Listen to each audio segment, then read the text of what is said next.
Hi ಸ್ನೇಹಿತರೆ, Kannada quiz ಚಾನಲ್ಗೆ ಸ್ವಾಗತ. ಹಾಗೆ ನೀವು ನಮ್ಮ ಚಾನಲ್ಗೆ ಹೊಸಬರಾಗಿದ್ದರೆ ನಮ್ಮ ಚಾನಲನ್ನು ಸಬ್ಸ್ಕ್ರೈಬ್ ಮಾಡಿಕೊಳ್ಳಿ. ಹಾಗೆ ಪಕ್ಕದಲ್ಲಿರುವ ಬೆಲ್ ಐಕಾನ್ ಕ್ಲಿಕ್ ಮಾಡಿ. ಹಾಗಾದರೆ ಸ್ನೇಹಿತರೆ, ಇವತ್ತಿನ ಮೊದಲನೆಯ ಪ್ರಶ್ನೆ, ಈರುಳ್ಳುಗಣ್ಣು ಯಾವ ವಿಟಮಿನ್ ಕೊರತೆಯಿಂದ ಉಂಟಾಗುತ್ತದೆ? A vitamin K, B vitamin D, C vitamin A, D vitamin K.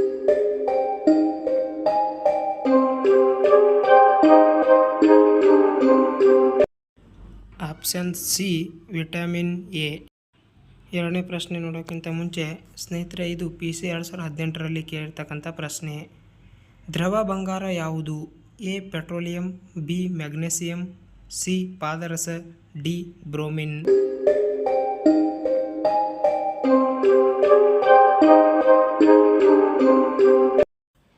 A petroleum. Petroleum ಅನ್ನು ದ್ರವ ಬಂಗಾರ ಎಂದು ಕರೆಯುತ್ತಾರೆ. ಮೂರನೆಯ ಪ್ರಶ್ನೆ, ಯಾವ ನದಿ ಎತ್ತಿನಹೊಳೆ ಯೋಜನೆಗೆ ಸಂಬಂಧಿಸಿದೆ? A Kaveri, B Godavari, C Netravati, D Sharavati.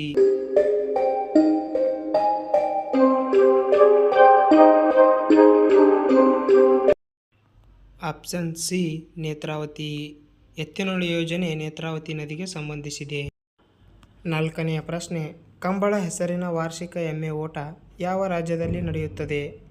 A Karnataka, B Maharashtra, C Tamil Nadu, D Andhra Pradesh.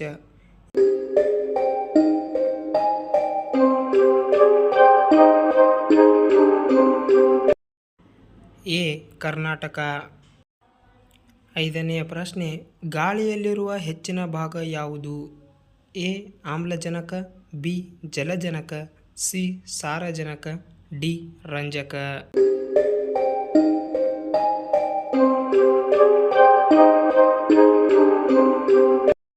Option C ಸಾರಜನಕ. ಸಾರಜನಕ ಗಾಳಿಯಲ್ಲಿ ಹೆಚ್ಚಿನ ಪ್ರಮಾಣದಲ್ಲಿರುತ್ತದೆ.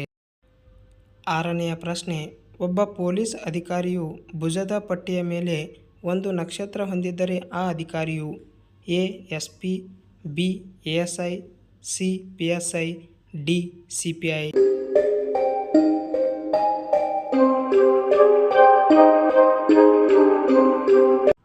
ಸರಿಯಾದ ಉತ್ತರ ಬಿ ASI. ಇಲ್ಲಿವರೆಗೂ ವಿಡಿಯೋ ನೋಡಿದ್ದಕ್ಕಾಗಿ ಧನ್ಯವಾದಗಳು. ಹಾಗೆ ಈ ವಿಡಿಯೋ ನಿಮಗೆ ಇಷ್ಟವಾದರೆ ಲೈಕ್ ಕೊಡಿ. ಹಾಗೆ ಇನ್ನು ಮುಂದಿನ ಹೆಚ್ಚಿನ ವಿಡಿಯೋಗಳಿಗಾಗಿ ನಮ್ಮ ಕನ್ನಡ ಕ್ವಿಜ್ ಯೂಟ್ಯೂಬ್ ಚಾನಲನ್ನು ಲೈಕ್ ಮಾಡಿ, ಶೇರ್ ಮಾಡಿ, ಸಬ್ಸ್ಕ್ರೈಬ್ ಮಾಡಿಕೊಳ್ಳಿ. ಧನ್ಯವಾದಗಳು.